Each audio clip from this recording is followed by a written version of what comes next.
कोटि कोटि प्रणाम।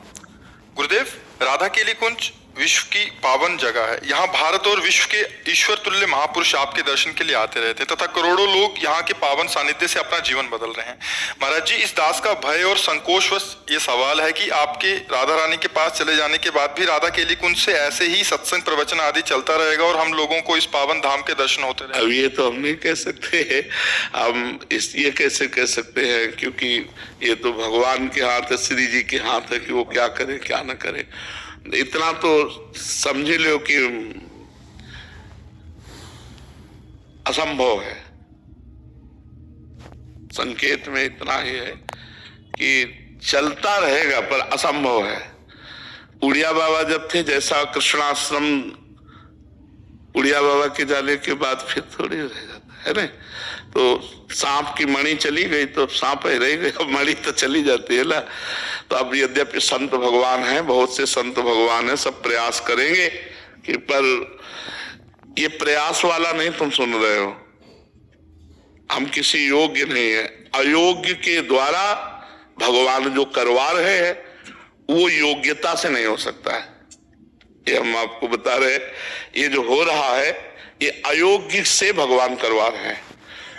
तो योग्य कि कोई योग्य पुरुष तैयार कर दिया जाए, कथावाचक हो सकता है, वो सभी कर सकता है, लेकिन परिवर्तन नहीं कर सकता।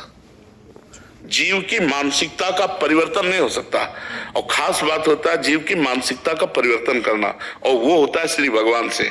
और वो किसी को कभी कभी निमित्त बनाते हैं, निमित्त कभी किसी को बनाते हैं। तो ये हम इस समय जो देख रहे हैं कि वो प्रेमानंद नाम के शरीर धारक को एक निमित्त बनाकर अपना कार्य कर रहे हैं, हजारों लोगों की मानसिकताओं को बदल रहे हैं। तो वो चाहे, तभी हमने कहा भगवान चाहे तो हो सकता है, अन्यथा असंभव है। ये किसी विद्वता से या पढ़ लिख के या प्रवचन से नहीं हो सकता।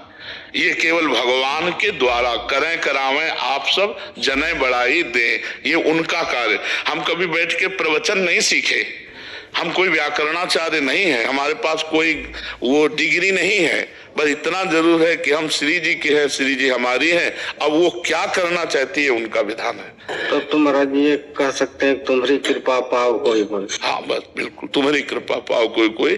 कृपा पात्र जन के द्वारा ये होता है, मतलब विद्वता या इसके द्वारा। तो हम समझते मूकम करोति वाचालम पंगुम लंघयते गिरिम यत् कृपा तमहम वंदे परमानंद माधवम।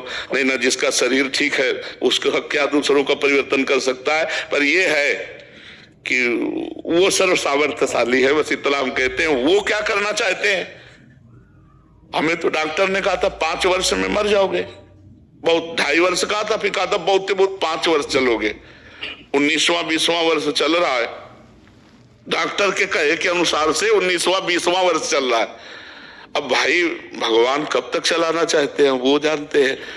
अब वो श्री जी के पास जाने के बाद श्री जी क्या, ये जरूर हम कहते हैं कि किसी की कोई जगह ले ले, ऐसा नहीं होता। उड़िया बाबा की जगह कोई दूसरा बैठ जाए ऐसा नहीं हो सकता। श्री रामचंद्र डोंगरे की जगह कोई दूसरा बैठ जाए ऐसा नहीं हो सकता। वो एक होता है, भगवान एक प्रभाव प्रकाशित करते हैं और फिर गुप्त कर देते हैं, फिर दूसरी जगह किसी भक्त को प्रकाशित करते हैं, फिर गुप्त कर देते हैं। ये उनका खेल चलता रहता है। वो अपने संत जनों से धर्म को बढ़ावा, अधर्म की वृत्तियों का नाश कराते रहते हैं। अब कहां बैठ जाए वो किसके बैठ जाए? ये राधा केल कुंज से होगा ये नहीं कह सकते। हो सकता है दूसरी जगह किसी महात्मा के प्रकाश कर दें भगवान, और वो प्रकाशित होकर जन समुदाय को भक्ति के रंग में रंग दे। किस संप्रदाय का, किस मार्ग का, सब उनके संप्रदाय, सब उनके मार्ग। इसलिए ये नहीं कह सकते कि ऐसा ही होगा। कैसा होगा? जैसा प्रभु चाहेंगे वैसा होगा। जो ही प्यारो करे सोई मोहि भावे।